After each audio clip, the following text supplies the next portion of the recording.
This journey was part of a 15-day guided tour through Egypt, a country rich in history and culture.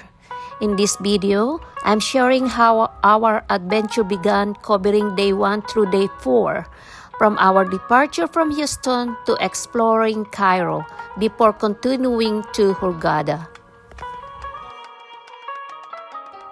Day 1 began in Houston as we officially set off on our journey to Egypt.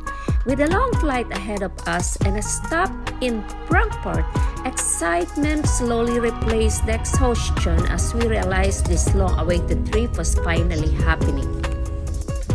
We arrived in Cairo just after midnight on day 2. After clearing the airport, we were picked up and transferred directly to our hotel.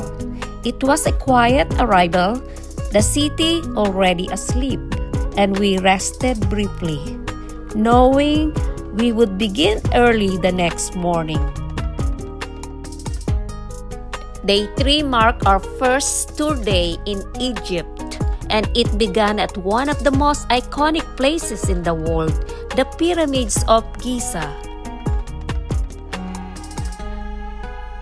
Our tour guide started by explaining the family tree of the 4th dynasty, helping us understand the powerful rulers behind these ancient structures. Walking around the pyramids and seeing their massive scale up close was truly humbling. Even after seeing them so many times in photos, nothing compares to standing right beside them. Nearby stood the Great Sphinx, mysterious and timeless, watching over the desert landscapes like a silent guardian of Egypt's past. We then visited a papyrus workshop where we learned how the papyrus plant was traditionally used to create paper thousands of years ago. Watching the process made ancient history feel surprisingly tangible, and I ended up bringing one home as a meaningful souvenir. After lunch, we traveled to Saqarra, home to the Step Pyramid of Djoser, the funerary complex of King Teti, and the tomb of Kejemini. This area reveals an earlier chapter of pyramid construction and offers a deeper look into daily life in ancient Egypt. These sites deserve their own stories, and I've shared detailed videos covering Saqarra and these monuments, which I've linked below for anyone who would like a closer look. After a full day of exploring, we spent the evening aboard the Nile Crystal for dinner. As we cruised along the river, we enjoyed traditional music and live performances, with Cairo's lights reflecting beautifully on the water.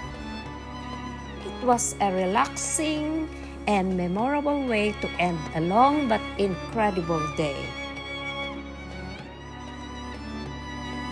On day 4, we visited the Grand Egyptian Museum, an impressive modern space designed to showcase Egypt's ancient treasures on a grand scale. From monumental statues to beautifully displayed artifacts, the museum offered a powerful overview of Egypt's long and fascinating history.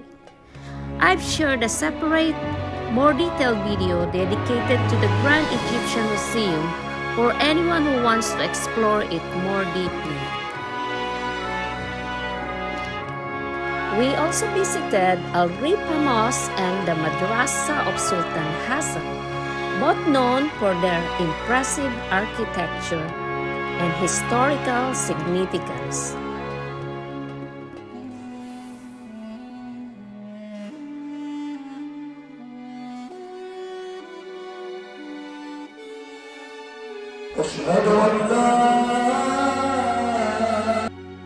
We then continued to the Citadel, where we visited the Muhammad Ali Mosque.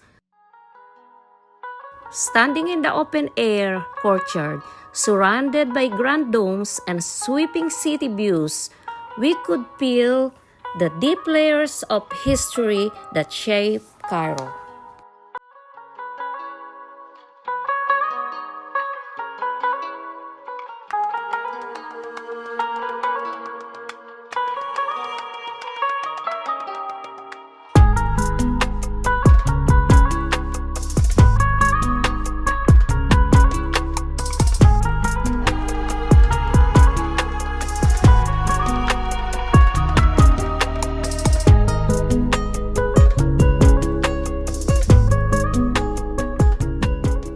By the evening of day 4, our time in Cairo came to an end. We were transferred to the airport to continue our journey, leaving behind ancient monuments and bustling streets as we headed toward the Red Sea and our next destination, Hurghada.